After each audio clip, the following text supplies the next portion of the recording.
Hello, welcome to a live stream at a very unusual hour for me. This is way early, and my live streams are usually late.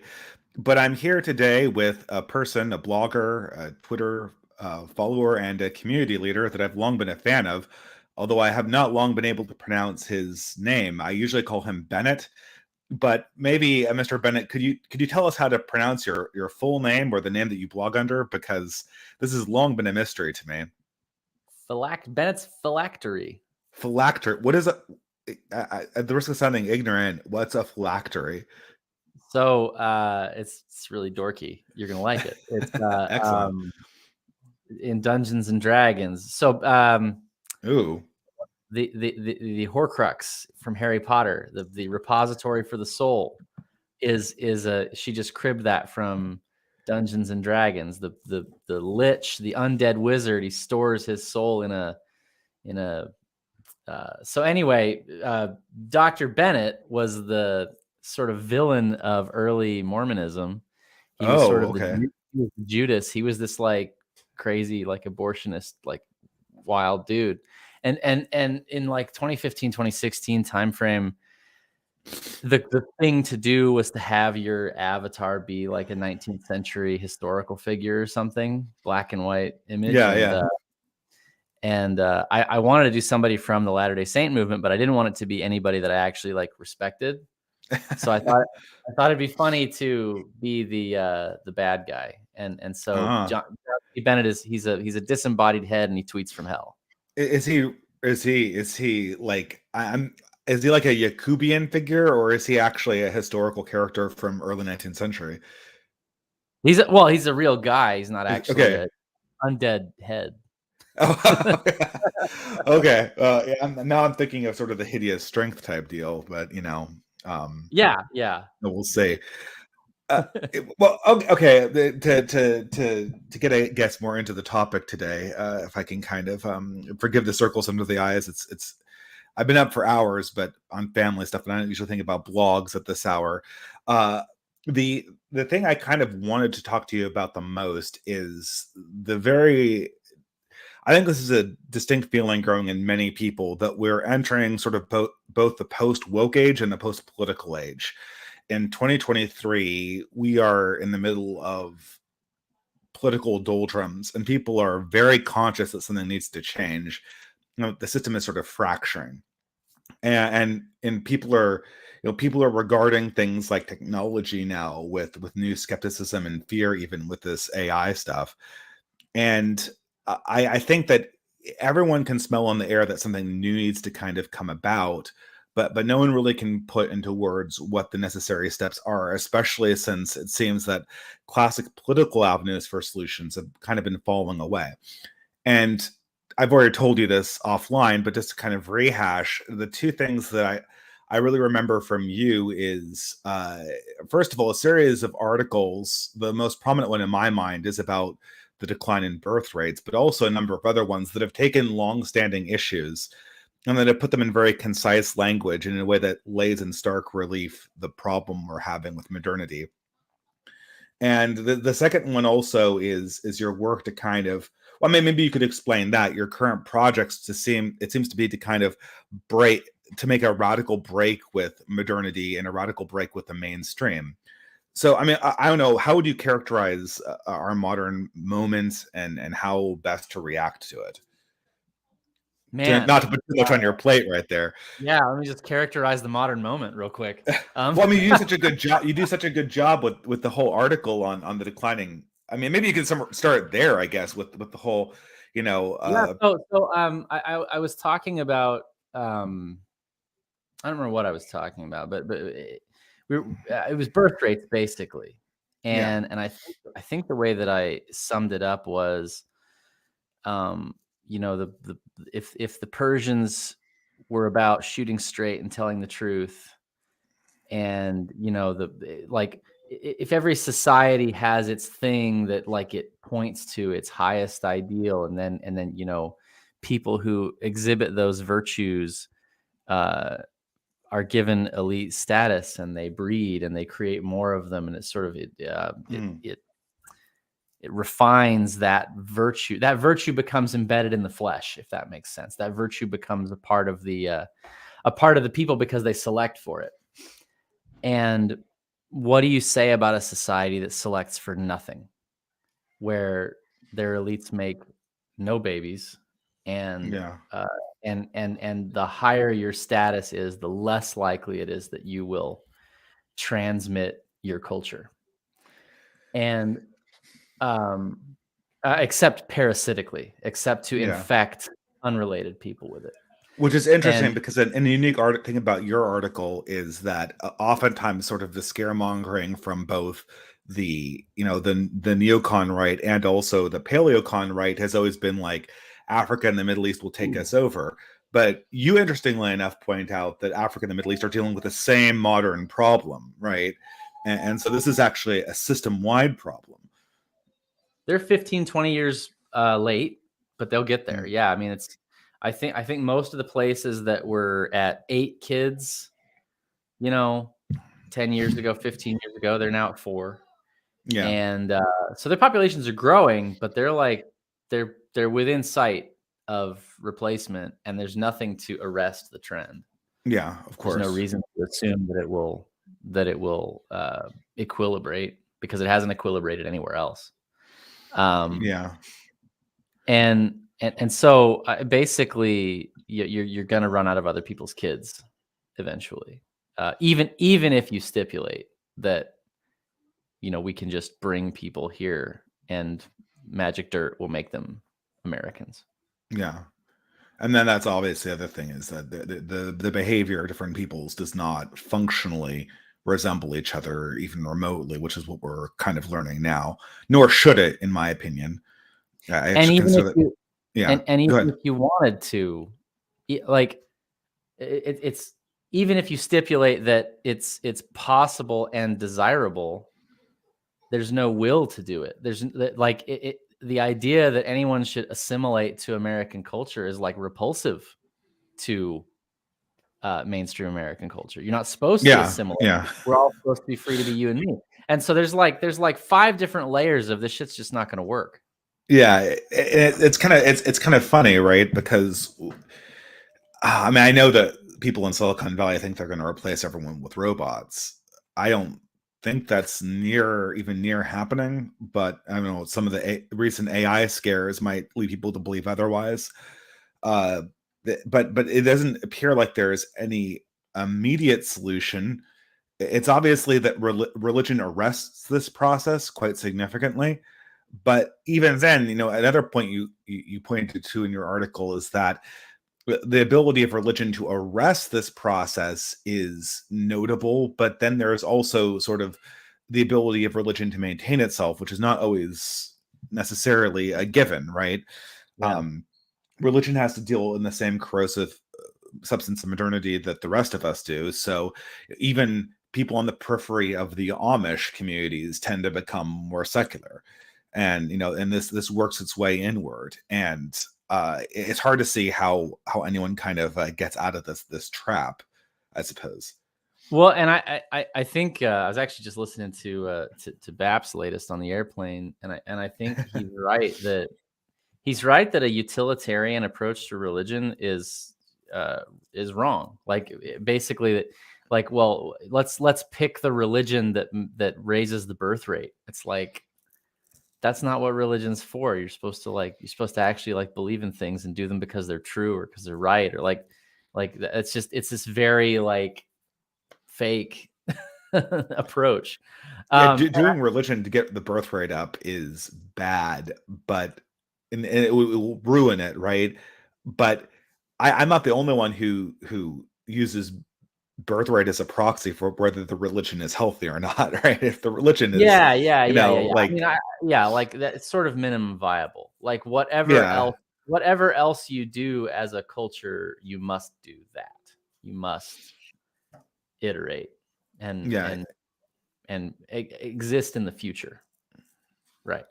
Yeah, and any religion that does not value the human species as something that needs to be preserved is to my mind, it's a chaotic and narcissistic and vain religion. And you know, it's strange because I mean, I remember back in the day when the right wing kind of had this real antipathy towards Islam, but now I think people are increasingly seeing other religions as anyone who's fighting against this process of destruction of everything is sort of an ally in the struggle. I mean, obviously there's cultural differences. Obviously, people want to preserve their own ethnicities and homelands, and there's a problem with mass immigration in destroying these places, and I mean disrupting these traditions, right? But everyone's kind of in the same boat with regards to how does anyone kind of get out of this process intact. One Humanity thing that versus was machines. well, yeah, replaces machines, right? But it's like what I mean is it's like Kyle Reese and Terminator. It's like Oh yeah, it's humanity on one side and it's the machines on the other side. And when I say machines, I don't just mean like artificial intelligence. I mean the faceless, soulless incentive gradients that are just sort of like, because that's what I see. That's what I essentially see our enemy as is it's it's a state and an economic system, and basically everything that has just been eaten by entropy, eaten yeah. by just where things are headed, and agglomerating and consuming sort of mindlessly.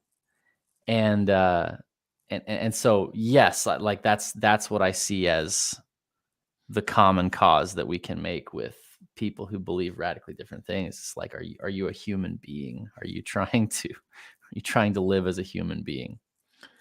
Another really image that stuck with me from your article was just to get people a scale of this. You said that the Black Death, and I don't know, this is always what the number they cite, right? That Sure. it killed a third of the people in Europe. The 30 Years' War killed a third of the people in what we now call Germany, right? The Right. Rhineland, right, which is a much smaller area. But these are always sort of introduced as sort of apocalyptic moments that the continent never really recovered from. But you point out that we'd be lucky if a third of the genetic germlines that exist currently survive in the future at all. Like, we're looking Right. at a two-third deprecation of genetic diversity across the board on this planet. And if Yeah. current trend lines even just persist, not even get worse. So I mean that was like, it was hugely evocative, and it kind of frames the problem correctly, in my opinion. Yeah. And I mean, like, there have always been uh people who don't breed. I mean, like, and historically it's quite common that Yeah. especially men did not breed. um but we are looking at something pretty extraordinary, and I think it's partly it's the economic impacts, partly it's like, Detroitification, lots of economic systems that are dependent on reliable, stable population growth, right? Because our economic systems are all predicated on steady growth, and you can either grow through increased productivity or you can grow through population growth. And basically, what we're up against is a decline in the population that's so dramatic that we're not going to be able to make it up Yeah. in increased efficiency, presumably. And so that's going to be that's going to involve a lot of upheaval and a lot of moving around and a lot of inefficiency. And uh, inefficiency is kind of an anodyne word, but in the aggregate, inefficiency means famines and you know massive failures of infrastructure, failures of services. But ultimately, like, what I think is the more important is like just the spiritual, like the question of like the will to live. Like, Mm. it's like, yes, it will cause some bad things to happen, but like more importantly, it's like the despair that animates this. Like, people people want and should want to have kids, and they end up not doing that. I think I was listening to another podcast. It was guy did a documentary called the birth gap, I think is what it's called. But basically, it's something like 95% of people want to have kids if you ask them. Yeah. Jonathan B. Last documented this in his book that came out like 10 years ago. Yeah, it's often, it goes against the whole progressive narrative that this is just what people want, Right. It's like 40% of people are not gonna have kids, it looks like. And there's a huge number of people who, and I mean, I just view, I mean, you close so many loops as a parent, like being a parent.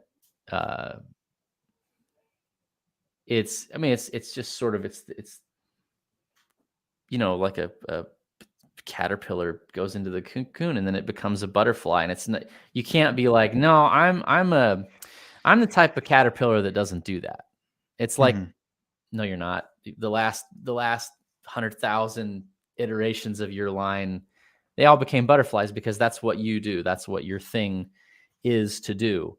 And the idea that you're like a special exception is I think ridiculous in most cases.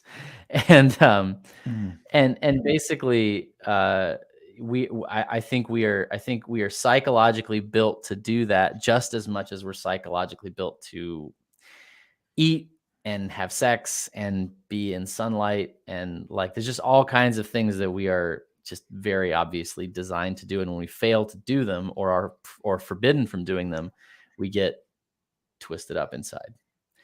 There was this, go ahead. No, you go ahead. Oh, yeah, there was this story that Alex Kashuda talked about. I know she was talking about this to you, but she had this interesting take on the West Elm Caleb phenomenon. This was something that the West End Caleb was this infamous, I don't know if it was a Tinder person, but he was this guy in New York City that was basically sleeping with a bunch of different women who all thought that they were his main woman, right? And at the same time,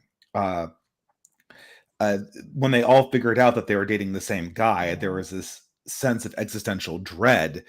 And obviously, there's an element where this is like the problem is that the West Ham Killam problem is, oh well, they just dated a creepy guy, and that's where the dread's coming from. But Alex Kashuda pointed out that the real dread these women were suffering from was that in a moment when they realized that they were all falling for the same like pitch, they realized that like 80 women were essentially, who all thought they were individuals or exceptions, were not exceptions, but were this very clear archetype that someone could just game. So like every one of these women in New York City thinks that like they're living this exceptional life with this exceptional job, and they have very particular tastes in men that are not like the other girls, and they have the same taste in like hipster accoutrement, and it turns out that like one profile from one guy nails all 80 of them perfectly, and he doesn't even really need to be very specific about his desires or his presentation, because all of these individuals are all like each other. and like that triggered the existential dread was not really, I mean, these women probably slept with tons of guys that strung them along, but the existential dread was, holy shit, I'm a living cliche, to the extent that the guys can just game this psychological feature that I have. Right. Yeah, I mean, well, and that's not like we in particular put so much store by individuality and authenticity.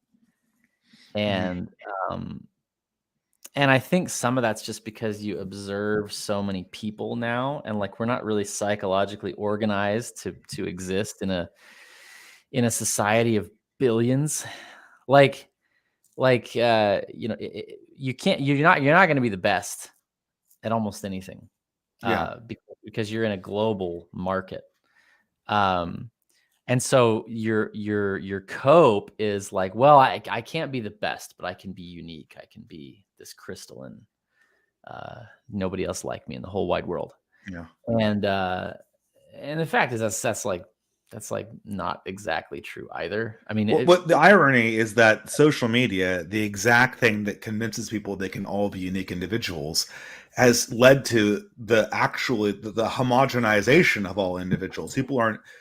We haven't had more people with the same tastes and the same cultural attitudes and the same political attitudes as we have in any time in history. We're a uniquely ununique time in human development, but everyone thinks that they're individuals. Everyone thinks that they're crafting their identity. Did you see yeah.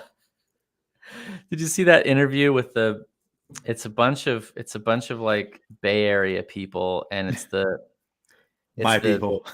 the I think it's like an Asian kid, like a Chinese kid, and then there's like the Indian kid and the Korean girl, and the Asian kid is like, he's supposed to be like the based one, and I think he's like in a suit. It's kind of like doing a Daily Wire. But he's reciting all these inconvenient truths and about assimilation. He's talking about like, hey, maybe we should live here and try to live the way and like try to fit in this society and try to like learn how this works. And the Indian kid and the Korean girl and it's like colors of Benetton, and they're all responding identically. And they're all like, oh my, and they're like, even like doing this very specific, like Northern California gay man. They're all doing it. Yeah. And we have to keep our cultures, said in the effeminate San Francisco gay voice that people accuse me of having, right? Yeah, they're all so obviously buying into this just unbelievably precise brand. And part of that brand is that you fan yourself and get the vapors when somebody talks about assimilation. So yeah, it's what you call paradox.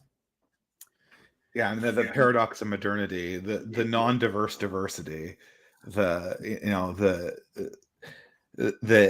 unequal egalitarianism, everything is fake, right? The uncaring compassion, the uncompassionate culture of caring about people. Right. The unhealthy obsession with health. I mean, that's everything in modernity is like that. Everything, like, take something they're obsessed with and then realize how it subverts the thing that they actually want, right? The anarcho tyranny, the chaotic pursuit of order and control, managerialism, the leaderless pursuit of leadership, right? Progressivism, the religionless pursuit of religion.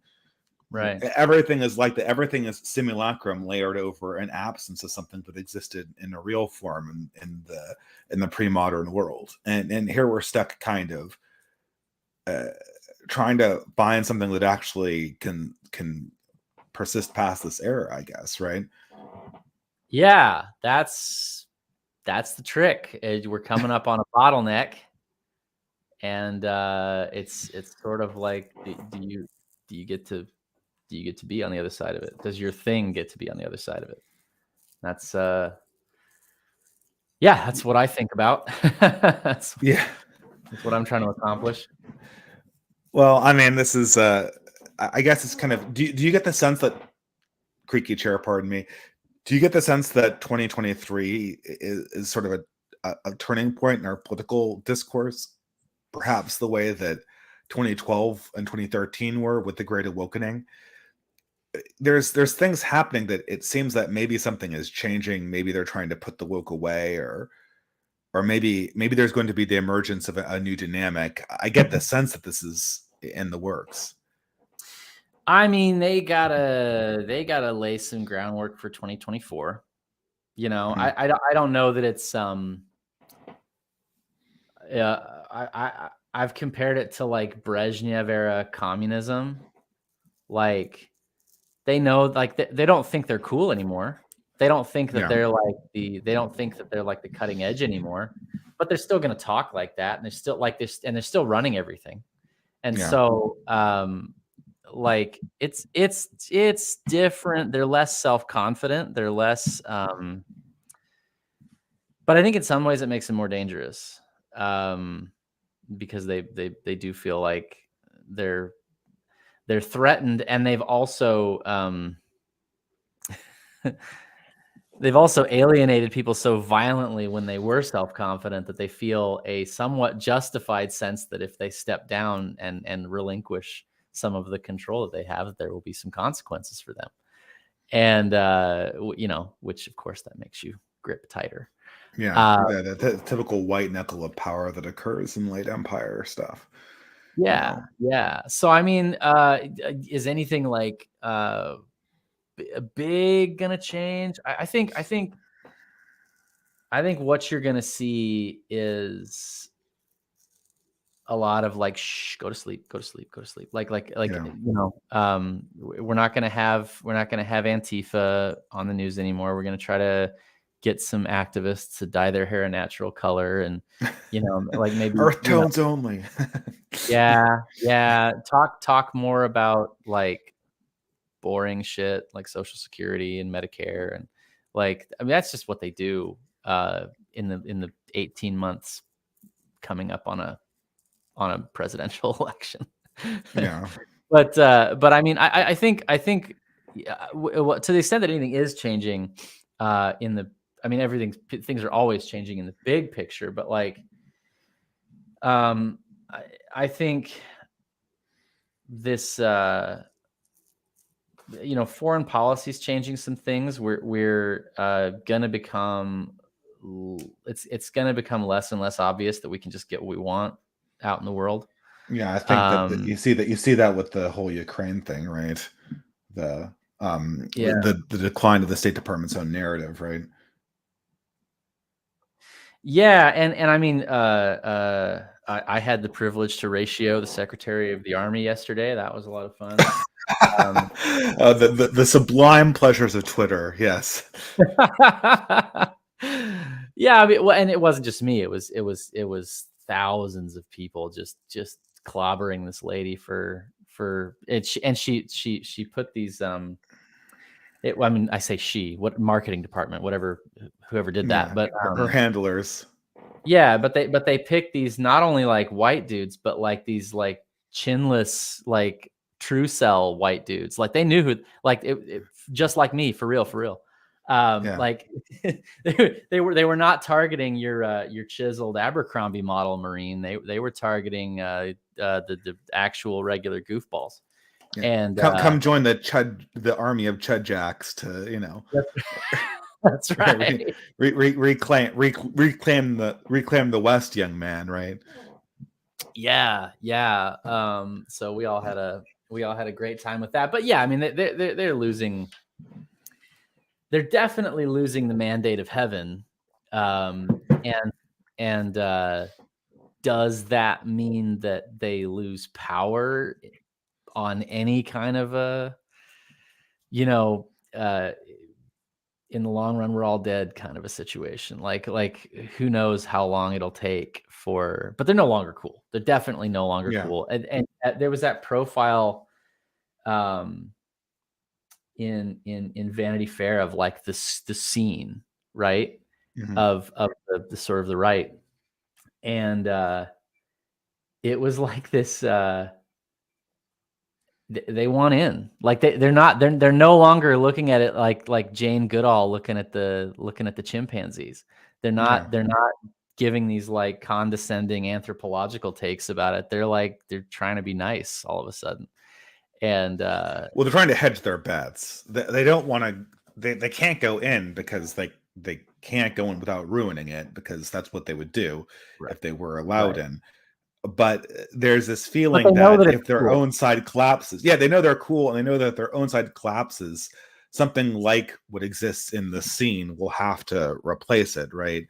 And I tend to think that this dime square crowd, as they're called, it's really interesting and it's a good sign. But it also just feels like the first step. Anything that is going to be a serious alternative will have to make a more substantial break, right?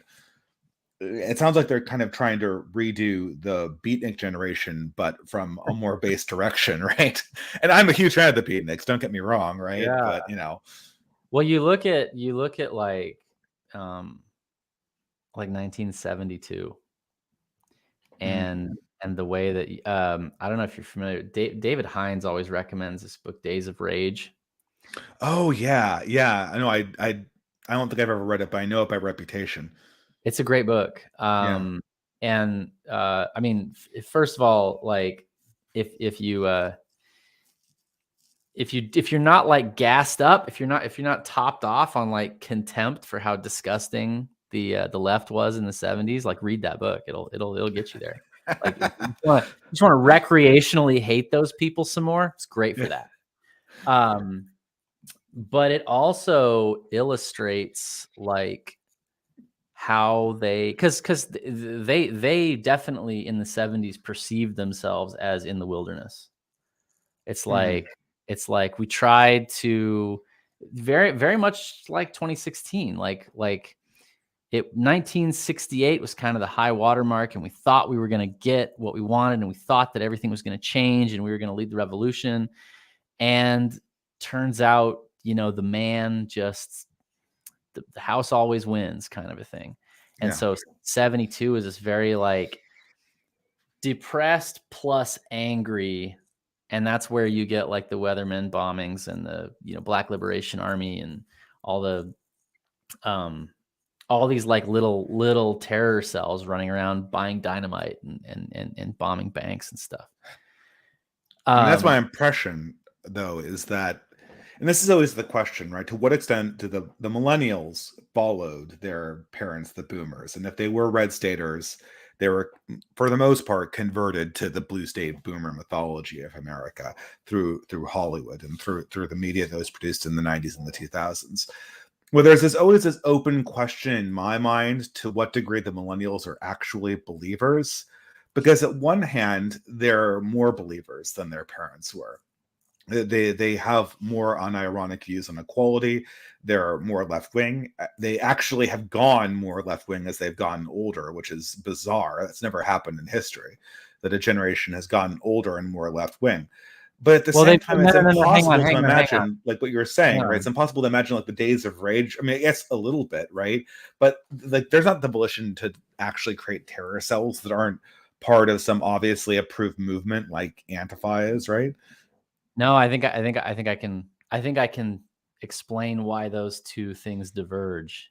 Okay, okay. Let's hear it. Millennials are becoming conservative just in exactly the same way that every other generation has become conservative.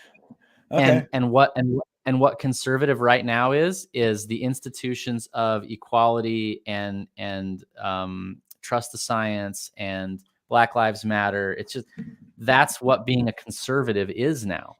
Mhm. It's yeah, no, I don't think Epstein killed himself. No, I don't think, the vaccine does X, Y, and Z. Like I trust these institutions that tell me that that gay love is beautiful and Black Lives Matter and the whole suite. I buy all of it because that's how conservative I am. Yeah, And I exactly. and I think and so they are simultaneously uh yeah, they're not going to bomb anything be- because they're increasingly stolid, increasingly um, set in their ways and boring. And I think on the right, I mean, you've got there's a the part of the problem that we're in is that when you have insane deconstructionist like burn it all down people running the institutions, then like there's a huge disconnect between being ideologically liberal and being like temperamentally liberal. And I think a huge part of our scene, like this thing that is sort of headquartered on Twitter and is sort of sprawling out, Mhm. I think it's people who are temperamentally liberal and like like like they're sort of chaotic and creative and artistic and like fuck you, like that's just Yeah. kind of the energy. High and And openness type. yes, high openness. And the high openness type is sort of critiquing the society that he finds himself in, and the society that he finds himself in is this like really decrepit egalitarian left wing thing. And so he starts reading Ernst Jünger and Bronze Age mindset. You know what I'm saying? No, I'm absolutely, and that's the force that is, I think, a very hopeful force. Obviously the big problem here is that, I very much believe that we are in a that all wars are wars of belief, all wars are religious wars, and broadly conceived, right? And I tend to have a view of religion that's extensive, and so the real question right now is, what is America's new broad religion going to be, the dominant religion, right?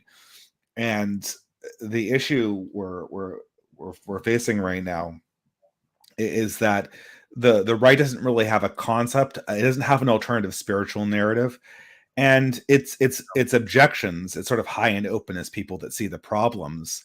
Uh, they kind of lack physical proximity to forge new spiritual observations that necessarily have to be done in person. The decline in artistic quality, this is something that I've talked with Carl Benjamin, Sargon of Akkad, about, and he's right when he says that the decline in artistic, there's other things in modernity that are causing the decline in artistic expression too, probably the lack of real religious faith, but the steep decline that was seen post 2015 is almost certainly due to the lack of substantial real experiences that forge people's bonds and observations about the world. And I think that, what we're seeing as a sort of a problem here is that everyone is very aware of the problems, at least on the right, but taking the next step is so difficult, right? Because it's hard to see how we really step out of this weird online sphere and instantiate something that's real and life-giving in the real world, given how hegemonic our opponents are. Well, and it's not even like, I really do think that it's going back to like the man versus machines thing. Like, I don't think that our enemies are exerting conscious agency to maintain this like hall of mirrors to imprison us. I think that they're at least as imprisoned in that hall of mirrors, and it's an emergent process that is consuming and capturing sort of psychological real estate. And yeah, I think James Polis talks about this. It was cybernetics, right? Yeah. It's the integration of human beings into maybe not literal like machine systems, but systems that operate like machines. Mm-hmm. And what's perverse about those systems is that often it is the silicon, the computer component of that system that does the thinking and the deciding, and it's the human ensouled component of that system that does the executing, that's sort of the slave to the silicon component. Because it's like in a corporation, right? If you're driven by these KPIs and nobody's really in charge, and you're striving to be data driven, right? Yeah. Like we're data driven. It's you can understand why someone would do that in the pursuit of efficiency, but if you follow that to its conclusion, then you are kind of the slave of the data, the slave of whatever the algorithm tells you is the course of action. And so even someone like the CEO becomes essentially an administrator of a will that is larger than himself. And I think on like the Vanguard BlackRock level, even like shareholders are like that. The pricing mechanisms of the stock market are like that. It's you sort of blindly respond to these forces that are much larger than humans. And that's sort of the process we've seen in Silicon Valley, is the removal of the CEO. Elon Musk is the last real CEO. The rest of them are puppets of data mining algorithms or the bureaucracies that they serve. And even these like data-driven machine learning algorithms, all they do is just repeat the values of the people who, or the groups that create them, right? So you have this entire system, and it's aligned to decisions that were never explicitly made or owned as an endpoint. And we've seen in the last 20 years, again, is the decline of the Curtis Yarvin style CEO that makes decisions intuitively and with vitality, and the replacement of that with a puppet CEO. Yeah.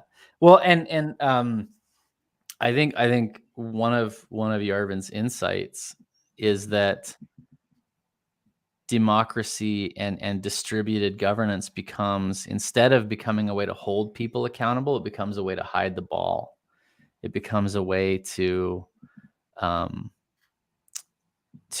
outsource actions that would seem otherwise to be immoral or unpopular, unethical, to outsource those to it's data driven, it's the algorithm. My hands are tied. If I've got a fiduciary responsibility to the shareholders. Yeah. I mean, even in the context of like when I got doxxed, nobody would really own like that I needed to be fired or explain why that. It was sort of like, it was a violation of policy. Well, it's right here in the book that you can't do that. Yeah. And yeah, to the extent that everything is driven by like A, democratic process, and B, rule of law, right? It's either let the crowd decide or let the book decide. And instead of me making a decision that I can then be hanged for. And that's essentially like what Moldbug, would say about the monarch, the CEO, is like, you can't hang a corporation. You can't, there's but actually this is a good point, and a very topical one right now with the whole SVB thing. There are obviously, this process of government by steam goes back 200 years at least. But if you're wondering why this kicked into high gear in 2010, when we had powerful CEOs in the 90s and the 2000s, was the bank bailouts, because the bank bailouts demonstrated that if you followed the data and the egregore, you'd never get fired. And if you didn't, you'd almost always get fired, because the first mistake you'd make, they could fire you for, because you didn't follow the book, right? And it was a violation of procedure. And so, too big to fail and bailouts, it basically solidifies the bureaucratic mindset is the eternal and ultimate source of exception, well, not exceptions, of getting things done. And I think that's what we've been living under since 2010, basically. Yeah, that's an interesting point. Like the more that it becomes bureaucratized, and the more bureaucracy is, it's essentially you're seeing. So I remember, any kind of like cyberpunk from the 80s and 90s, it was like that there were going to be corporations that were so big and so powerful that they would outscale states, and they would become like the successors to states. Like you would be sort of governed by Weyland-Yutani or whatever. Yeah. And on the other hand, there would also be like non-state actors who were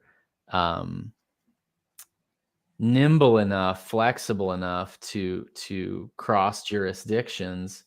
And so you would have this kind of like, that was what made Cyberpunk exciting, was it was like this sort of piratical world where you could sort of outrun the state and outthink the state, because the technology and the tools would become powerful enough that you could outstrip them. And essentially the naivete of that was that basically what actually happened was that the state infested the corporations, and like law enforcement is, if you give, and this goes to kind of the podcast I did a couple weeks ago about the Taliban. It's like, if you give American law enforcement a choice between either stick to your principles about American citizens versus non-citizens, and stick to your principles about foreign versus domestic action, and stick to your principles about like, do you have authority within this jurisdiction? If you give them a choice between sticking to all those principles and like continuing to exist and be relevant, they're going to abandon their principles. Yeah. They're just, they're going to use CIA can't spy on Americans. Well, then they'll tell MI6 to spy on the Americans, and they just do intelligence sharing. Or social media companies, and then they have a backdoor to that, right? Exactly. They're going to find a way. They're not, they're not just going to, well, those are the rules, I guess we'll just collapse. Yeah. Like, so yeah, that vision of the was it's funny because it was such a dark, like, cynical take on the future at the time. That's what everybody thought about it, was that it was really, really dismal, really cynical, but actually to be a little optimistic. And Neuromancer is just not bleak enough for 2023. We need to kind of update this a little bit, right? At least it got everyone addicted to drugs thing, right? Right. But these these power structures, the silver lining here is that these power structures, because they are data driven, because they are algorithmic, because they are not in human hands, they can't counter move the way that a human being can. They can't anticipate objections the way that a human being can. Like, you've looked at how they've responded to the collapse of their like narrative control on the internet. They like, there's nobody who's the auteur. There's no Spielberg to like craft their story anymore. It's all just blob, and like it's a bunch of bureaucrats like trying to hang on to their job, trying to like field questions in a way that doesn't get them fired, but they're not creative. And so that's where I find optimism, is like, these systems really are ossified, and they'll respond like they'll respond to threats like a microbe, like a yeast, like they'll try to eat it, but they're not, like, there's no intelligent agency behind that response. I mean, in that sense, the cyberpunk vision of the future, with the net runners and all that stuff, it's not necessarily so far from what we're doing right here. What we're saying is that it is possible to sort of outrun the cathedral, outrun the corp, outrun the behemoth. It's just not through technology. It's through sort of human vitality, is what I'm sensing, right? Yeah, and like it's so strange to me that and I think this is probably why this is the case. But like, isn't it funny that like we all know what's going on with Epstein? Yeah. And like that's true. And like we all know that like it's some kind of vampires, right? Like some kind of like actual vampires. Yeah, some intelligence agency is basically running a honeypot operation on our entire elite class. Yeah, we don't know exactly who or that force is, but we know that that's the missing piece, right? And what that means is that like our whole story of like what's America and what do we stand for is wrong, and the people running things apparently are stone cold killers. and what's interesting about that is that like guys like you and me with families and mortgages and stuff, we can still kind of waggle our dicks at those people. Like that's a weird state of affairs. Like why are we being allowed to do this? And I think it is because there's like this bureaucratic reactivity to it. And like the system can't look far enough ahead to view something like this as a threat. Versus, oh, there's a guy in prison right now who could give away like every famous person you've ever heard of. That's a threat that like some apparatchik in an intelligence agency can go, oh, we should probably zap that guy with the heart attack. Do something about that, right? I mean, they're thinking like an organization that was designed to fight a foreign enemy, but they're never designed to manage media control in a modern country. And I don't know. I don't think they're really learning. I think they're just, because like I said, you're right. I kind of accept Curtis Yarvin's model that this is we're fighting against an organic egregore. We're not fighting against an actual organization. It has organizations get kind of swept up into it, but it doesn't actually. There's not actually an organization that's managing this process. It's just a series of bureaucracies that are trying to maintain their position. Yeah, and like they are still staffed by human beings, and they do still have to manage their image.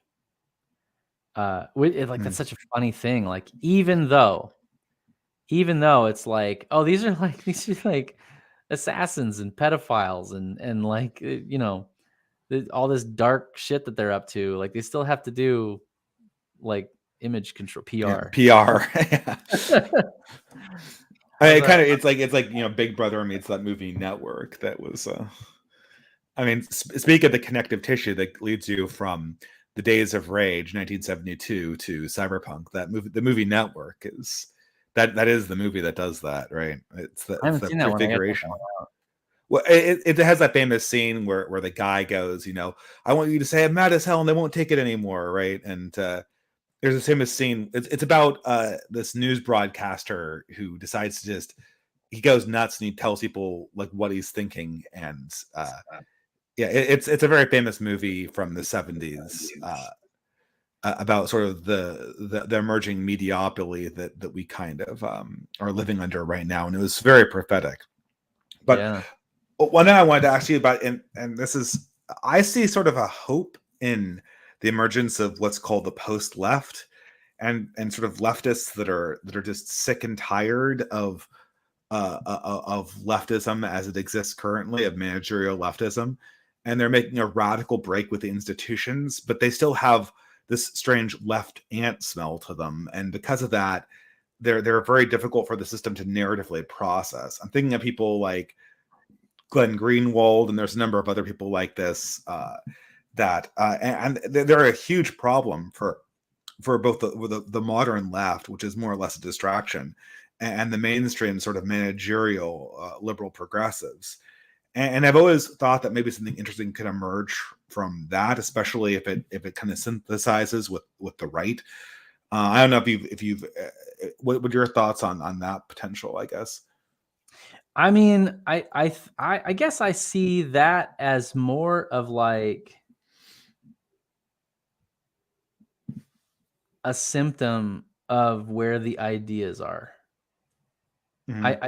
I think basically anyone who wants to say anything other than the thing that goes on the black yard sign. Yeah.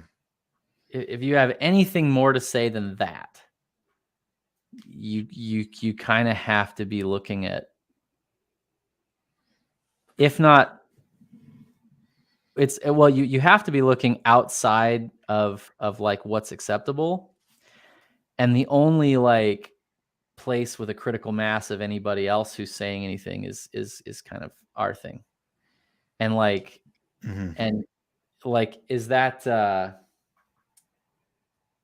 I I think Bap's right when he says like that's not because we're particularly impressive. That's not to like brag about us. It's just like that's how stultifying Yeah. and sad the rest of the culture is. I mean, it's odd, but we were, the people in this circle were never trained to be elites. I think there's sort of a degeneration in our culture broadly, so we would never be as impressive as somebody like H.G. Wells or Carlyle, or like these 19th century people like Tolstoy, or these like titans of language and culture and stuff like that.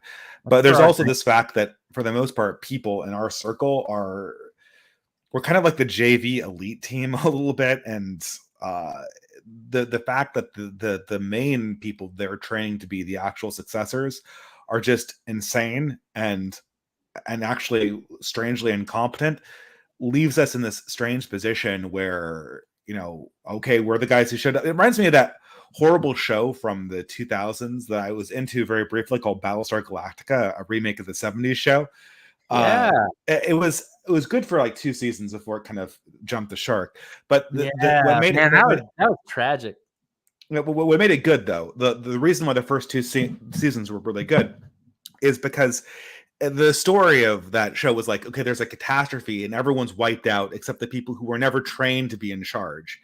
And it's like these incredible, like these sort of like people who are kind of like, they're technically supposed to be in line for power, but they have no ability how to manage leadership at this scale. Have to kind of, they're not the best, they're not the brightest. This isn't Star Trek. They're not like, they're just like, okay, I guess we're the last people alive, and they have to manage this horrible situation. And I think about that first little golden era of that show is kind of how a lot of distance series are. You're just the last people left after this huge wave of wokeness just takes out everyone who was supposed to be above you, and even those guys weren't very good. And so now we're these horribly, ill-suited for the challenges of the time. But this is the army we're going to war with. Yeah. And I mean, my ambition is for my grandkids to be the H.G. Wells, where they I mean, what I want to do is I want to connect the smartest people I can find and create a culture where our kids can know each other and our kids can develop an internal culture and that's separate from whatever they're going to encounter at a public school, and basically kind of like an arc, kind of like I mean, that's what Exit is. It's basically, let's connect the highest value people we can and work on projects so that it's sort of the what's that John Adams, I have to study politics and war so my sons can study mathematics and astronomy or whatever. And it's yeah, like we're about making money now, because money's what you need to have the flexibility and the mobility to build the kind of community that we want. Money is the necessary evil lifeblood that we need to actually survive. And actually this is a very good transition, because we had an hour and a half scheduled, and I'm imagining there'll be about 15 minutes of super chats. By the way, people, if people want to send me an entropy, a question for Bennett, there's a link to the entropy stream in the description. But while we wait for those to come in, if people want to ask questions, obviously a lot of people are pursuing these directions of alternative networking. Can you describe your project with Exit and your vision for it? Yeah. So like, speaking of not being a special snowflake, it was pretty funny how like these things popped up like mushrooms within like 6 months of each other. Yeah. It Yeah, no, I basically, so Exit is a fraternal organization, so it's men only, and it's oriented around the projects that we need to be sovereign so that we can have grandkids. And I say grandkids because having children can be a matter of your own personal charisma or luck or talent or whatever. But once you've got kids and you sort of play the numbers game, like, how am I going to get all these kids married with kids of their own? Yeah. It's like, well, I can't hand them a spouse. I can't hand them the mentors that they're going to need to become who they need to be to raise a family. Like, I don't know everything they need to know. And so the community becomes very important for grandkids. If that's your terminal goal, if you want something that iterates beyond yourself. Right? Yeah, and that's obviously where this is critical. Look what you're saying, because in many ways that's where the boomers fell down. They actually hopped back on the traditionalist bandwagon in their 30s and 40s, but millennials won't or can't. And really, the thing is you want to be planning to raise your kids so that they're going to hand the torch on too. Right. I mean, obviously, we're both fathers, so this is immediately how you start thinking. Is you immediately start thinking about, okay, winning the battle in this generation. I mean, what is it going to be like when my son is my age? Right. That's terrifying. That's a terrifying thought for me, and that's almost I mean, it almost is paralyzing in its terror. Well, I think the way go ahead. I'm not. Yeah. I think the way that you make that less scary is you stop trying to save the world. Mm-hmm. She don't want to be saved. She belongs to the streets, in my opinion. Yeah. You try to save your family, and you try to save your friends, and you try to build something that can survive this. And so basically, for me, it is not about let's heal the whole system. I mean, if anybody's going to do this, way bigger than me. I'd love to see it, but it's way bigger than me. So what I'm about is, like, instead of trying to make every public school a place where my kids could have a healthy childhood, I'm going to try to find my kids I'm going to try to build an educational system that works for them, and ideally for some of my friends, and so my kids can have playmates and soccer teams and wrestling and whatever. And I'm going to, instead of trying to make, like, all women everywhere okay, I'm going to try to find my friends who are raising healthy daughters for my sons. And so when I talk about the flexibility and the mobility, it's like, I want to be able to get on a plane and go, like I did this week, and go visit my friends and see what they're up to all over the country, and do meetups all over the country, and build these connections, because I don't think you can return. I don't think you can go back. The solutions that we come up with have to be consonant with the technological environment that we're in. And so instead of trying to hide away from all the disadvantages of our technological environment, I'm going to try to lean into what we've got, which we've got tremendous communication technology, and we've got still relatively cheap airfare. And so I'm trying to become mobile and networked. And I take a lot of inspiration from Balaji Srinivasan's network state. Who's that again? Balaji Srinivasan. Okay. I might have to spell that for you. I have not actually heard that name. That's strange. Oh, he's a big Silicon Valley guy, and Okay. He wrote a book called The Network State about basically how as technology renders national borders and, like, national identity kind of incoherent, like I have more in common with a, right-wing Latter-day Saint in, Germany than I do with a lib here. Mm. Like I feel more connected, more sense of identity. And it's because what we're doing is we're simultaneously communicating all over the world and realizing like, oh, we have a lot, like it's kind of the dream of the internet. Like wow, I made a friend in Kazakhstan and he's pretty normal and we're pretty cool. And like, that's nice. But we're also simultaneously like cheek to jowl with all these shit libs and realizing how much we freaking hate each other. and or so can't work together. That's yeah, more important. right. And so basically Balaji's concept is that those affinities, as geography becomes A, less coherent, and B, like less essential, like you don't need to be right next to somebody to interact with them on a daily basis, that the architecture of the state is going to evolve to accommodate that. And I don't know, I don't necessarily question any of his premises. So like, I guess that means I accept his conclusions to some extent, but for me, what I take inspiration from is like, let me find the best people that I can all over the world who are down with this project that I'm trying to do.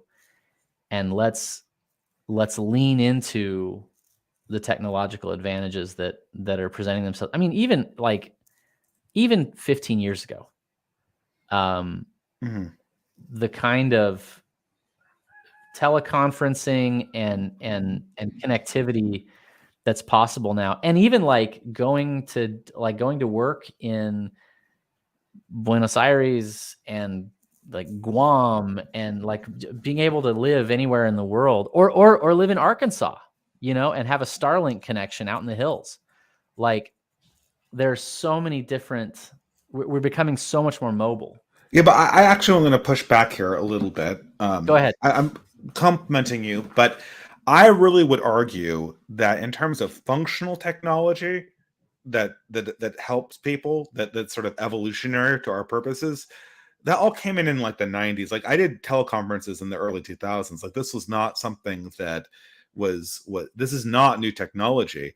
Large scale language processing models, we'll see how useful they are. They seem like they're going to be more corrosive than useful.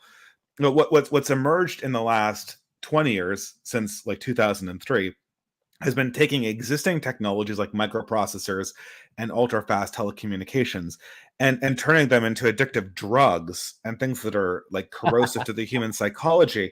I can really think of very few technologies that genuinely offer a productivity benefit, rather than just simply sort of a drug-like entertainment quality. I am a firm believer that Web 1.0 is basically the last iteration of technology that we've seen so far that actually offers humanity a tool. And you see this in things like Substack. I mean, Substack is Web 1.0 with like that's well crafted. That's what it is.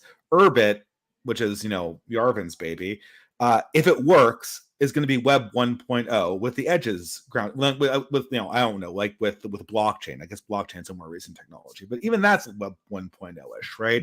But So I mean, like this so is it all is from true. 20 years ago. It is true that blockchain is sort of, and this is me speaking very ignorantly, so I'm sure somebody's going to laugh at me about this. Mhm. But as I understand it, like cryptography is not new, and like databases are not new, and so blockchain is kind of a novel application of some existing. We didn't invent a new type of computer. We sort of no, of course not. synthesized some existing concepts in a really novel way. But I actually think that blockchain technology in general provides a lot of the. So I talk in the podcast about how in the Arab Spring, the protesters used social media networks to like share tactical data. And they were able to do that because the social media companies were friendly to them on behalf of the American intelligence community. And what I see blockchain is doing is affording some of the same connectivity to people who are not friendly to the social media companies on behalf of the intelligence community. And I see the Arab Spring. That would never have gotten off the ground if the CIA had been against it. They would have shut that stuff down, right? So easily. Yeah, like, and in some sense, well, I mean, Trump they did it in Bahrain. Yeah. That's exactly what they did in Bahrain. Yeah, exactly. And in some sense, Trump is like 2016 to 2020 was the American Arab Spring, and the intelligence services shut it down, right? Like, you can't use social media against the State Department's favorite guys. Like, those are, yeah, but no, I mean, I agree. I just think that, like, we are not in an accelerating technological environment. We are in a decelerating technological environment. And but what I would say about teleconferencing is even if the technology is not new, being able to access that technology reliably from where I am in the middle of Virginia, that's new. Number one. Yeah, sure. And number two, the social expectation that if a job can be done remotely, it should be done remotely. That's new. I think one of the blessings of COVID was that it cracked open a lot of corporations' excuses for why they needed you to come into the office, because they were able to operate for 2.5 years without bringing people in. And so I think just from like a social evolution of that relationship to the technology, it's way easier for people to instead of sitting in your cubicle kind of looking at your phone and pretending to be busy for 5 out of the 8 hours, you can work from home for 3 hours and accomplish a lot. And I think I think that's a meaningful change, and that's like a meaningful quality of life change. And so basically I see those two things, and whether that means that like things are accelerating or decelerating, I don't know, but I basically see those technologies as affording an opportunity for novel forms of social organization, and I see what we're kind of trying to do as sort of midwifing that into being. Yeah, and I mean, I think we'll see what comes of it. I mean, the American government does not have. It has no right to be as powerful it is given its lack of competence, and it's the fact that technology is radically distributed in a way that should allow us to push back on it. And I guess, the intelligence services and the State Department think that they can control this country like they do other countries. And I don't know, I think their grip seems to be kind of loosening. Certainly their control of the narrative is loosening.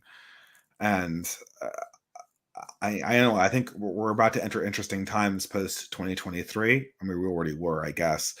But, we'll see what ultimately comes of that, right? Like Brezhnev, it was kind of a generation in between losing narrative control, losing narrative confidence, and actual collapse. I don't know that that's what's going to happen here, but I think it's possible that it could take that long, and also, but I mean, also at the same time, like there were cracks in that system where a smart person could operate more effectively than they could under Stalin or Khrushchev. Like it doesn't have to be. It doesn't have to be like waiting for the revolution. Like it can be. Yeah. It can just be. Is this power structure a little leakier? Are there ways that we can capitalize? Is it even just maybe a little bit easier to get out, to be a defector? That's kind of what I see as cause for optimism. It's like the average person under Brezhnev was probably like a little bit better off than under Stalin, right? Like in terms of fewer technology certainly, and like well, in and also Brezhnev's time, the Soviet Union was like had gone through the industrialization of its economy, and so they just had a firmer grip on power, so they weren't like punitively starving dissidents and things. Like it was their stability made them gentler. If you were a highly productive farmer in the Brezhnev era, they'd give you a medal. They wouldn't starve you. Right. I think also though the fact that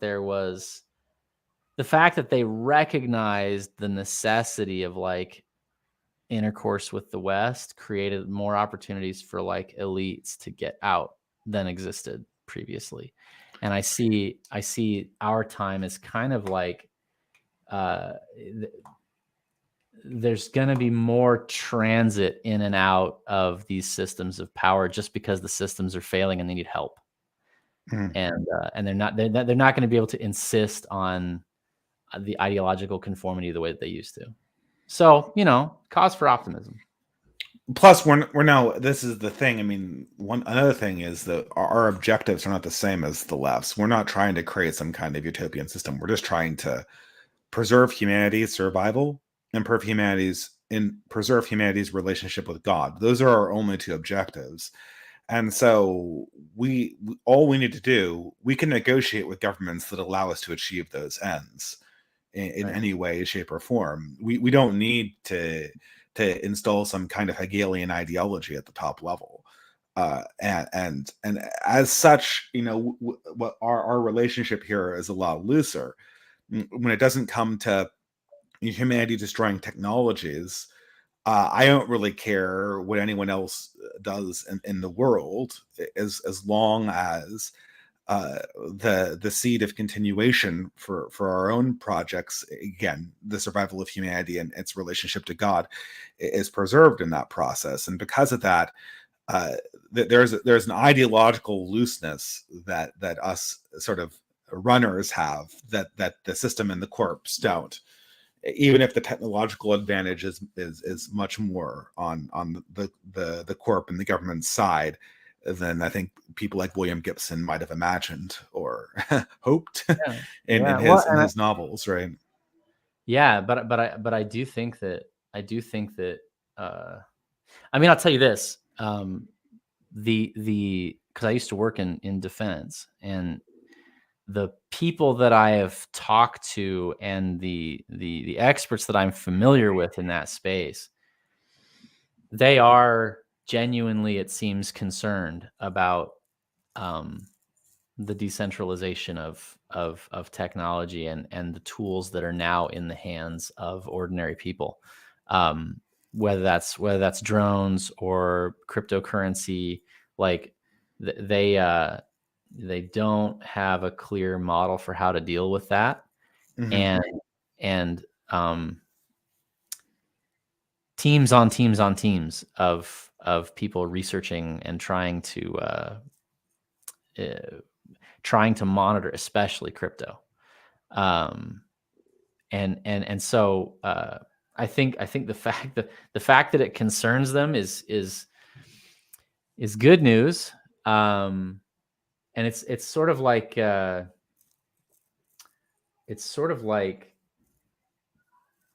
certain technologies disrupt a powerful state, even if that state really wants to not be disrupted by them. Like you can recognize that if you're like on the steppe and you have some little fort, you can recognize that like horse archery is this devastatingly effective technology against your whole thing. And you can try really hard to do something about it, but that doesn't mean that you can really do anything about it. It may just be the case that horse archery is what wins and your way of doing things doesn't survive. Yeah. And I think that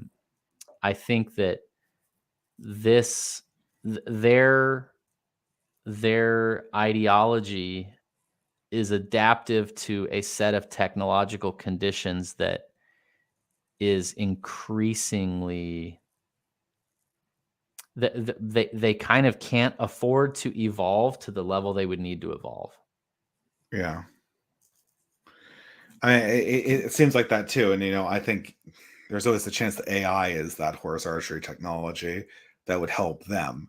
But I don't see currently. I don't see that happening, and it looks In to order me to more like be, a corrosive drug than it does a yeah, an actual technology, right? in order to be powerful enough to help them, it would also have to be powerful enough to control them.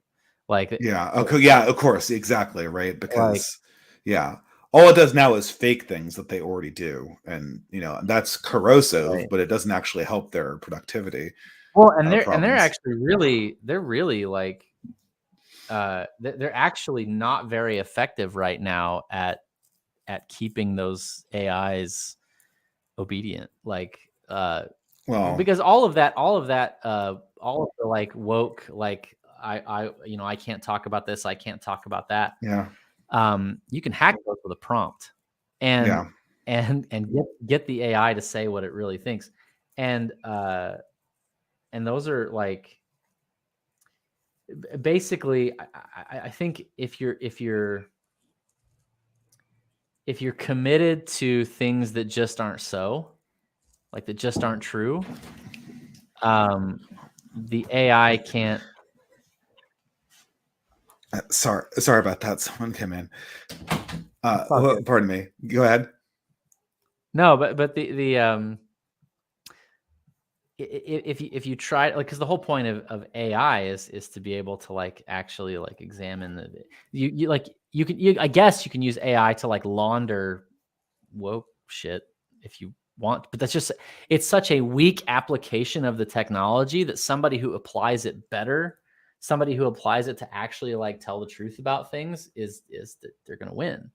Yeah, I And guess I don't even think that the AI is so good at discovering truth relative to just a standard machine learning algorithm. It just fakes it seems like it's doing logical deductions, but it's just running the same kind of machine learning algorithms that we've had forever, faster on yes, the natural language set. And there's also that component too, right? And what you're getting yes. from it is your own ideology fed back at you, right? Well, right, and I get, like, we're talking about like in terms of like the chat bots, but like refining like industrial processes using machine learning. I mean, like, there's a lot of things that can be done with them differently that are like, and that's potentially where um the only way that like states successfully hang on to those algorithms, in my opinion, is by uh either like not useful to other people, or because information just, it can't be contained in this way. And somebody was talking about, I was reading that book Out of the Mountains. They were talking about um viruses, computer viruses, and Yeah. sort of cybernetic like weapons. And uh and the only way to deploy like Stuxnet, for example, as soon as we deployed Stuxnet on the Iranian centrifuges, the Iranians had access to Stuxnet. Like, you can't deploy it without giving it to your enemies. And I think AI in the same way. It's like it's too copyable. It's too distributable. It's like it doesn't occupy massive amounts of, like, a nuclear weapon. You have to have all kinds of industrial base to like make a nuclear weapon happen. Mhm. But an AI, it's like, I mean, maybe it's a big server farm, but it's not like the NSA server farm in Lehi, Utah. It's Yeah. like, maybe it's a big room, but it's just a room full of computers. And Yeah. like lots of people can afford a room full of computers. Yeah. Yeah. Absolutely. I mean, but there's also like the limitations of intelligence and that stuff too. Sure. So Sure. I mean, well, we're kind of far from the. Did you have anything else you wanted to talk about, or can we go to do super chats? Yeah, let's do super chats. Why not? Okay, cool. Well, I'm not so sure if I can pin these on Entropy or on StreamYards, but here we go. I should probably set something up here. So Sam153 for $5 says, "Morning, Dave. Interesting guest. Academic agents return to Fresh Prince keeps coming to mind. Care to expand on this? So this is my friend Academic Agents. He always has this saying, we can't return to Fresh Prince. So a number of people in the conservative or ex-leftist spheres seem to want to go back to the 1990s, and the Fresh Prince's idea of race relations is sort of the 1990s view that we can't go back to. And to kind of prove it case in point, I think there was this didn't Will Smith do this dramatic retelling of the Fresh Prince story where it's all heavily racialized and heavily wokeified and has all the trappings of the early 2000s, none of the charm, of course, right? But that's what people mean by the we can't return to Fresh Prince issue. Yeah. I mean, it's there's nothing holding America together as a concept. And you think about, like, you sort of have two options, right? It can either be ethno-nationalism or civic nationalism. Like, it's either you are a member of this nation because of just who you are intrinsically, or you're a member of this nation because you like assent to a certain set of principles. Mm-hmm. And ethno-nationalism in America, for America as a whole, obviously is incoherent. Impossible. Yeah, it's not a coherent concept here. Maybe in Europe or something. Right. Increasingly not even there. And civic nationalism, it's like, what set of values do we share? What do we actually have in common at this point that we could, like, even if there was the will to say, like, only the people who assent to this particular set of principles is allowed to come here, like, first of all, they're never going to do that. And so essentially you have, like, the open air shopping mall, the special economic zone model of America. And yeah, you can't, there's no going back to, like, an us as Americans. That's I think both technologically and politically become incoherent.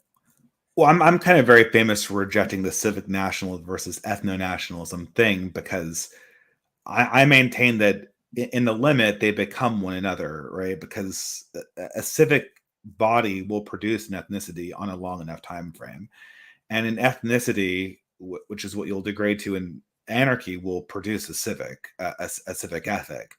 So these two things are not so separate. But the problem is that all of this sort of American normalcy was predicated on a civic religion that has been destroyed in the last 20 years.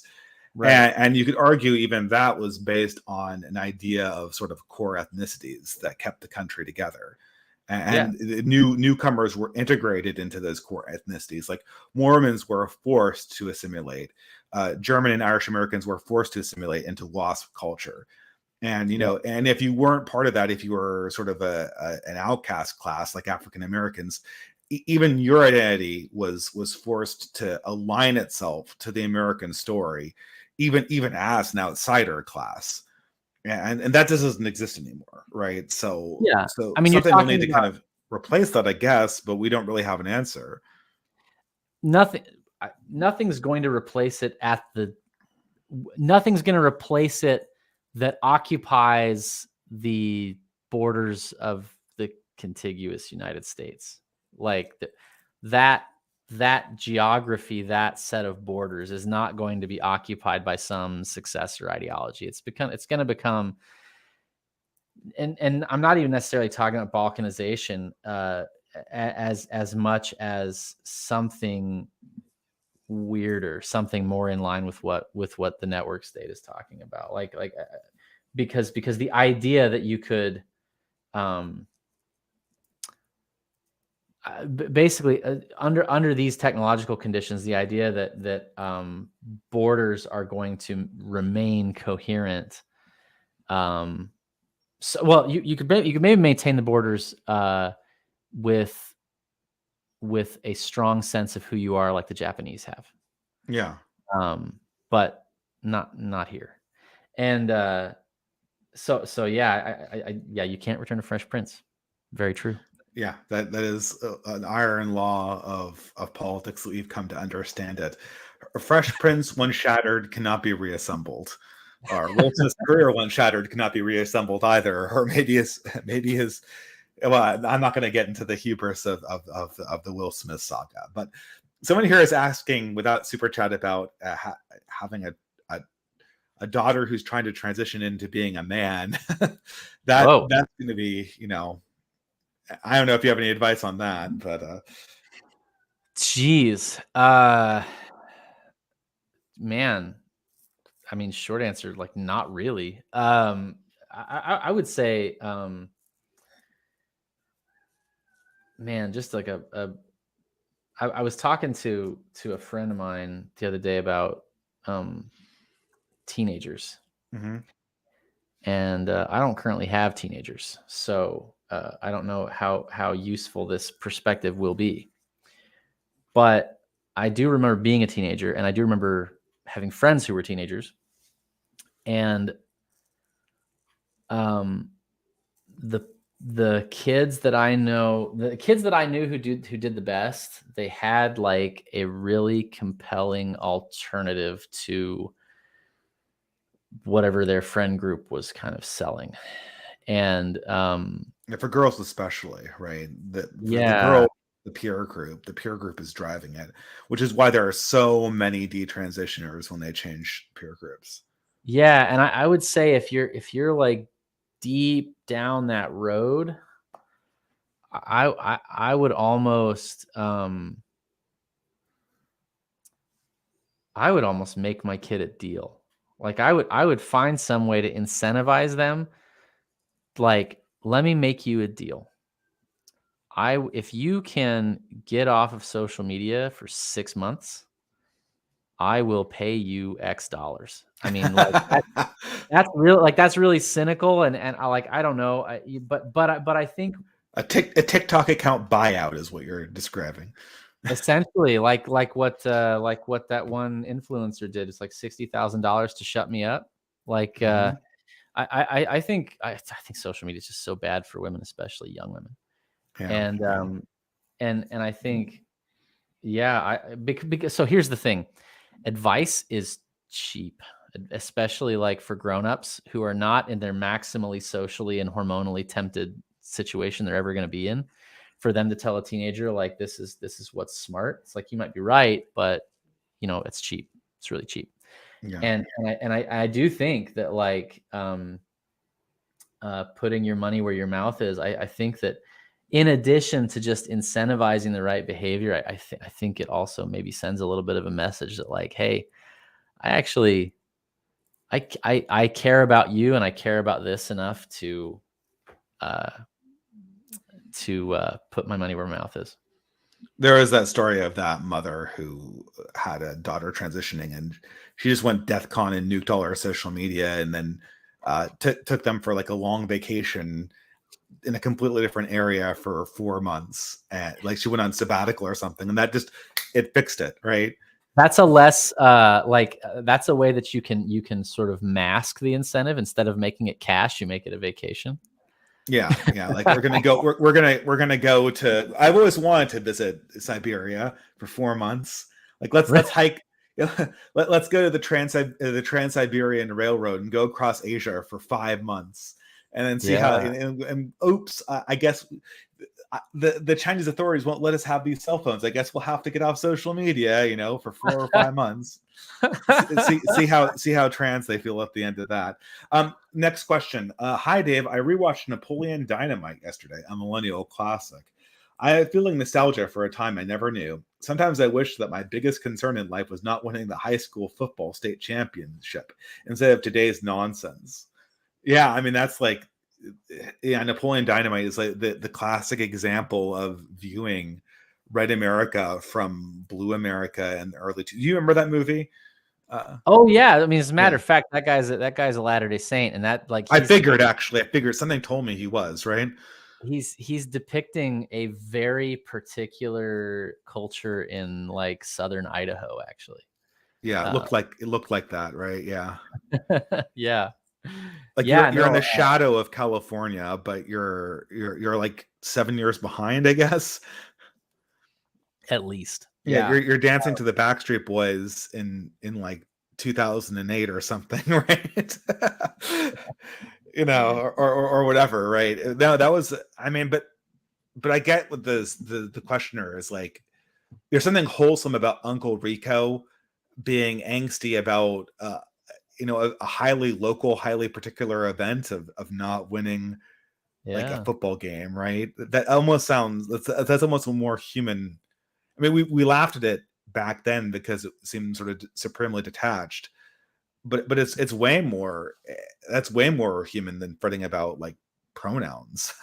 Well, it's like you're not going to be we talked earlier about how like you're not going to be the best at anything because you're in a society of billions. Mm-hmm.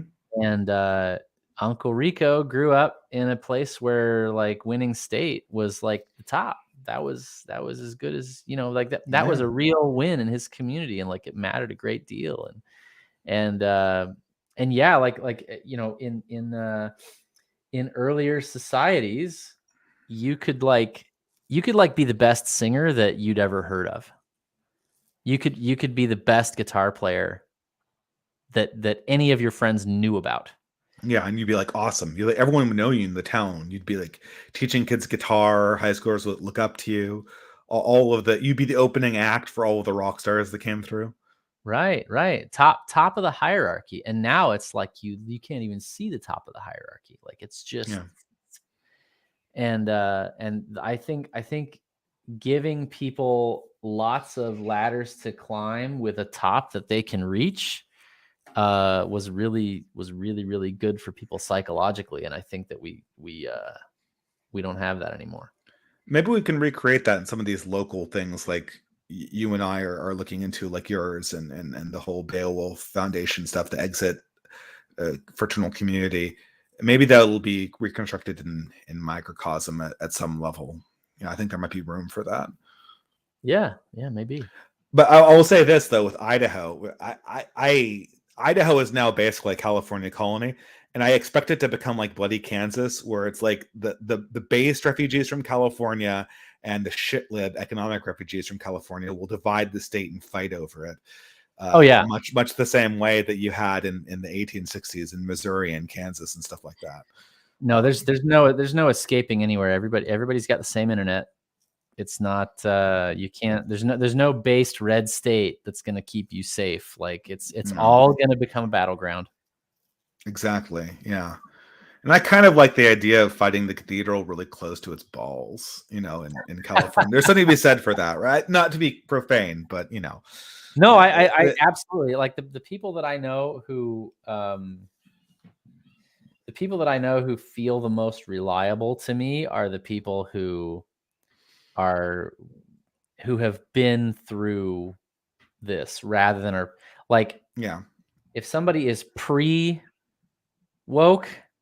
then you really don't know how they're going to survive contact with it. You don't know what's going to happen. Exactly. Yeah. So you kind of got to be on the other side of it. And I think also that I think Moldbug's also right that you do have to bewitch and ensnare and become exciting to elites. And I actually was in town last week, just flew in last night from the Bay Area, and I got to go to a Daka Braka concert, which is this like Ukrainian State Department propaganda. But it's actually, it was so like Pussy Riot, basically, like Pussy Riot, but Ukrainian. Sort of, and fact is though, beautiful music, like really, really good. Mm-hmm. And interspersed with like, Russia is a terrorist state. Arm Ukraine now. Like, you buy a bomb for you. Like, just friggin', really heavy-handed. But I thought about like the power that exists in being a tastemaker, because the State Department can't organically generate Daka Braka. Like Russian attempts to like directly generate art. Yeah. Mixed in the Soviet Union. But for instance, the CIA's ability to be like tastemakers in the art movement in the 60s and 70s, their ability to kind of steer art was incredibly powerful. And because it wasn't about like generating propaganda. It was about like, let's just find something beautiful, something genuinely beautiful, and like, let's just associate it with us. Although And I might draw the line with Gloria Steinem on that front in the 60s. They had some duds too, right? The Woman House. yeah. So, maybe the agency's money could have been spent. Well, right, Or, yeah. but But I anyway, think it was fascinating to see how beauty could be leveraged in the pursuit of power. And so, yes, I think when you are close to the regime's balls, you can make contact with people who make decisions, and you can offer them something more compelling than what they are currently swilling, which is like not hard. So, yeah. I'm gonna have to go on because I'm running short on time. Alternative avenues for $5 USA. I live in the Imperial Hinterlands, a low population northern plain state that somewhat evaded the leftist cultural rot.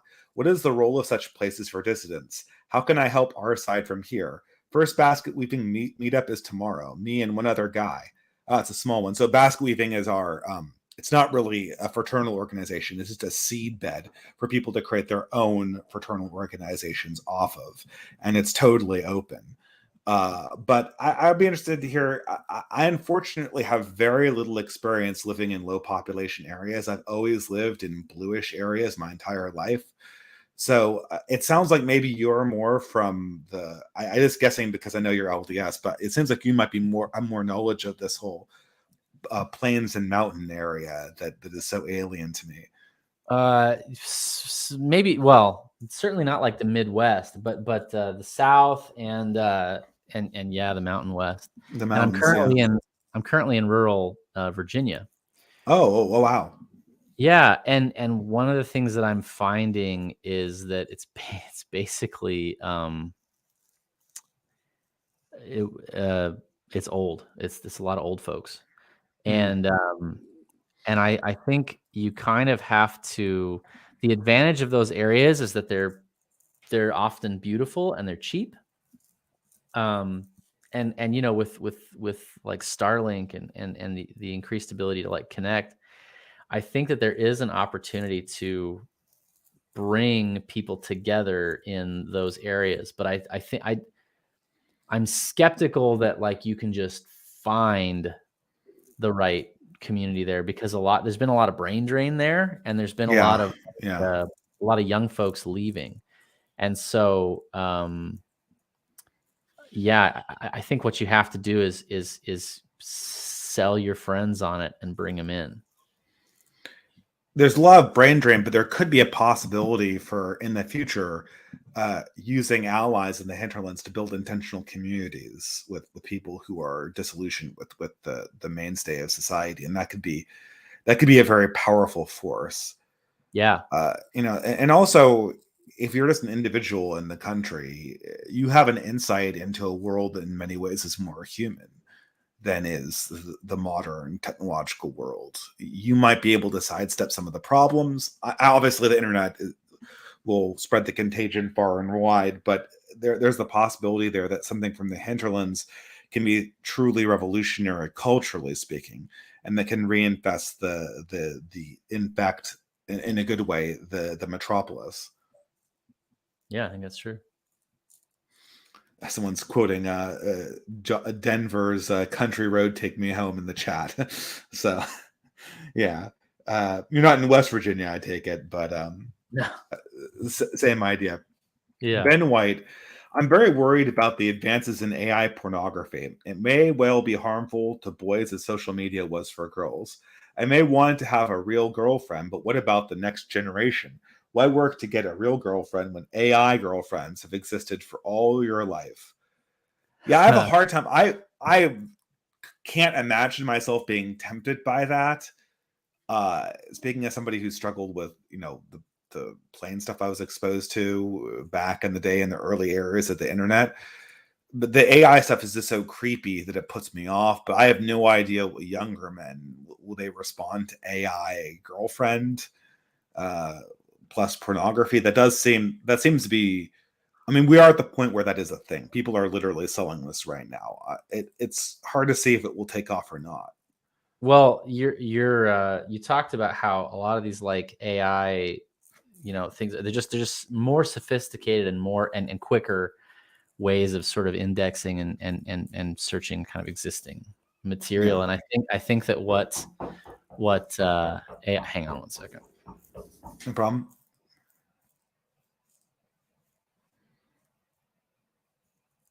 All right. Well, I'm gonna anticipate his answer. Okay. So Well, here, go ahead. Sorry. So basically, I think what's damaging about regular porn is that you have infinite access to like novelty that makes you weird. Yeah, Like exactly. you sort of refine your tastes and all of a sudden it's like, I mean, there's these guys are like watching like balloon animals and Pokemons and like it's like what the hell is going on? And I think what AI has the potential to do is to accelerate that process of like sort of carving weird grooves into your brain. I think that's a danger, but part of me thinks that we've already hit terminal velocity. Like there's a limit of intelligence when it comes to obtaining power. And that's that's why some of these AI death scenarios are not as believable as my nightmares would lead me to believe. There's also a terminal velocity when it comes to accelerating human depravity. And is AI really going to accelerate it more than Pornhub and fetish forums? Yeah, maybe not. Maybe, but Except in there's a limit, right? the only circumstance in which I think it might be worse, because you're right, you can find whatever you want as quick as you want, and you can only spend so much time. Like there's only so many hours in the day that you can goon. But I would say the capacity of the AI to simulate an emotional relationship, that's probably maybe and then wed it to like your weird fetishes.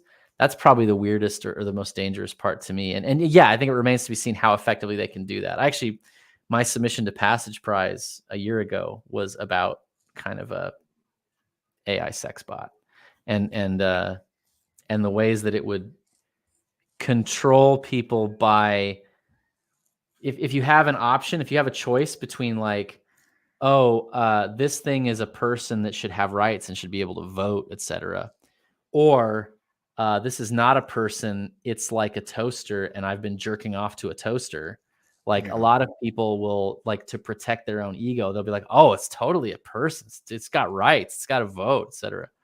And so, yeah, I think the more that it can confuse our uncanny valley, our ability to detect things that are meaningfully not human, that's where I would see potential danger, and we'll see if it's able to do that. Yeah, the bottleneck, as you've correctly stated, is your ability to resist simulacra, fakeness. That is the battle that humanity is facing in the 21st century. Can we resist fakeness writ large? Yeah. Of all varieties. So no, I'm going through because got to get these done before 11, hopefully. Greetings, gentlemen. Are you aware of the kind of discussions currently going on among most academic historians? The field is dominated by anti-Christian and anti-Western thinkers engaging in deconstruction when it comes to religion, nationhood, or family. How would dissident right historiography look like? Well, dissident right's a purely negative label, so, but maybe I should just ask Bennett, what how do you reimagine it historicity looking like, if you could wrestle it from academic historians? I think a lot of what is screwed up about academic history is that it's very like, well, it's Marxist. It's material Yeah. conditions. And it's like what kind of lentils did the peasants eat? And I think I wanna hear about the stories of great people. I want to hear stories of greatness and achievement and how they accomplished what they accomplished. And that's not a novel take. That's not my take, but that's what I think for lack of a better term, based historiography would look like. Sorry, I had to deal with that. I think that there's also just this lack of respect for the past. The main problem is that and this is, I quote Yarvin too much, but I find his little tidbits of wisdom to be much more useful than oftentimes the broad theory that people give him shit for all the time. And one of the things that I always believe this, but he put it into words, and this is what's critically wrong with our own historicity, is that we use when modern people look at history, they feel like, oh, I'm here and my role is to morally judge this historical period because I'm the smart one, I'm the one with the technology, and they have to kind of like, what the role of history is to come before us and to show like why did you do this evil thing, and how can we either excuse it or how can we judge you for it and condemn you for it. Right. Whereas the role of history really should be to judge our era. History should show up, and we should look at people in the past and ask ourselves, would we be heroic enough to conquer a new continent? Would we be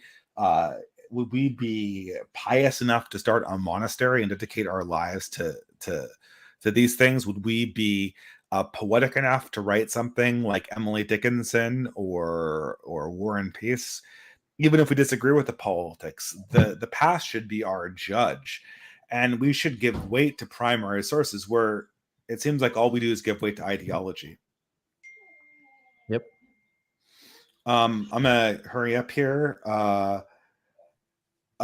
Here we have James Morris for $3. Great stream, gentlemen. Thanks. I do wonder, though, perhaps the best way we can hope to survive, perhaps the best we can hope for is survival. But how long can we or must we hold on? Is there any end in sight, and when? I mean, do you want to take that one? I'll probably have a response too. I don't think it's just about survival. I think survival is the minimum. Yeah. But basically, I think that, and then as a matter of fact, that's kind of exactly what I'm opposed to, is the idea that all we can do is survive. Because I think, I don't want to go like eat roots and berries in the woods. I want to bring my kids, who are frankly very bright and they're being raised well, and I want to bring my kids into a new aristocracy. I think that the people that we've collected in this sort of corner of things is an intellectual elite, and in the Battlestar Galactica sense, like by yeah, subtraction, right? yeah, temporarily embarrassed, temporarily possessed, but I want, and I guess what I'm saying is like, there's not, it's, the two options are not, we have our American Caesar and we take everything back, or it's like bare survival on the fringes. I think that there's lots and lots of opportunity to still do exciting things that don't involve solving America's political problems. Yeah, and this is the problem of me doing these in the morning, as I constantly get texted. The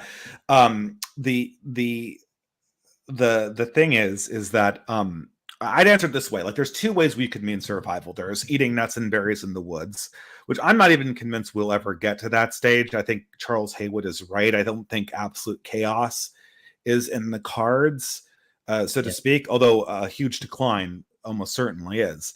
But then there is sort of survival in a broader sense, like what you were talking about, like caring about having children and worrying about your grandchildren and worrying about your lineage and worrying about, like, what is this place going to look like in 100 and 200 years.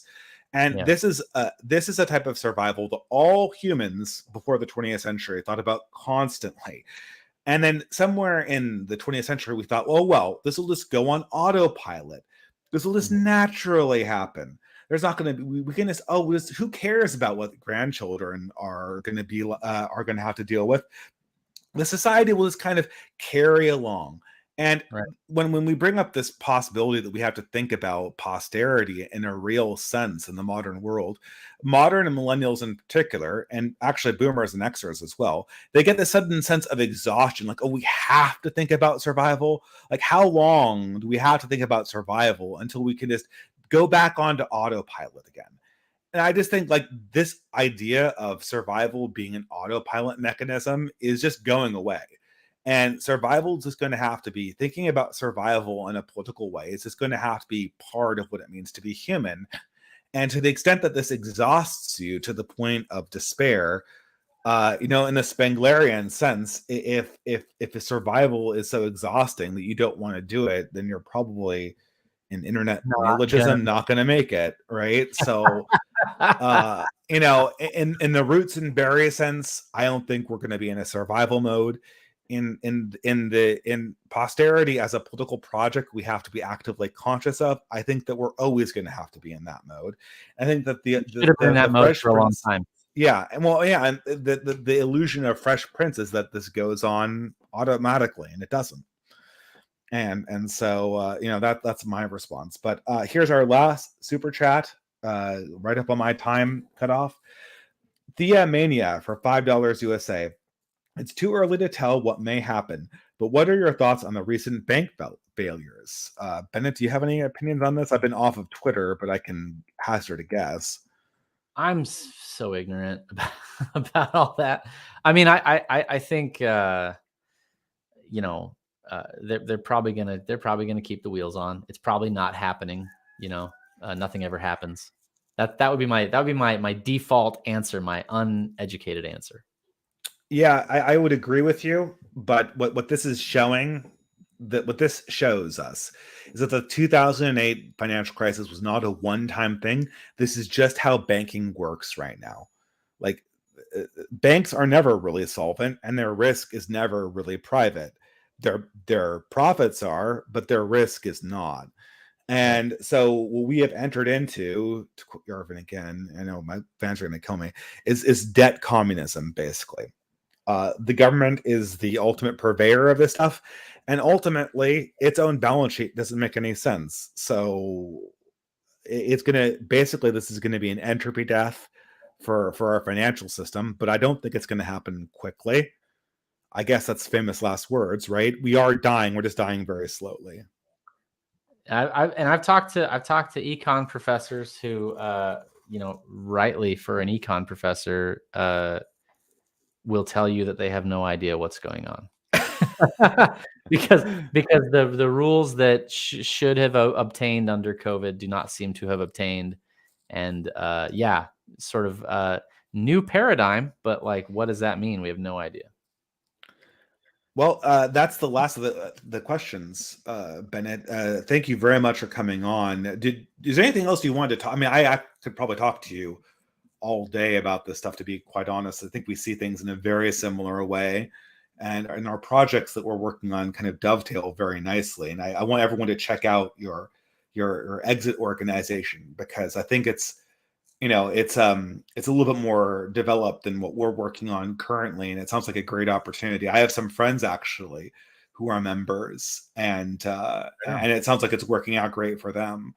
So I don't have any personal knowledge of it, but is there anything else you'd want to discuss before we closed out here? Exitgroup.us, just check that out. This is I know you got to get going, but this is a great conversation. Appreciate you having me on. Oh yeah, I'd love to talk to you again. Maybe in a few months we could check back in and see how everything is going with this very turbulent year. If the AI basilisks haven't killed us yet, Right. and a very unlikely possibility. Anyway, guys, Bennett, again, thank you very much, and I wish you the best on your project, and I really hope we can have a conversation in the future. Thanks a lot. All right, have a good day. Bye.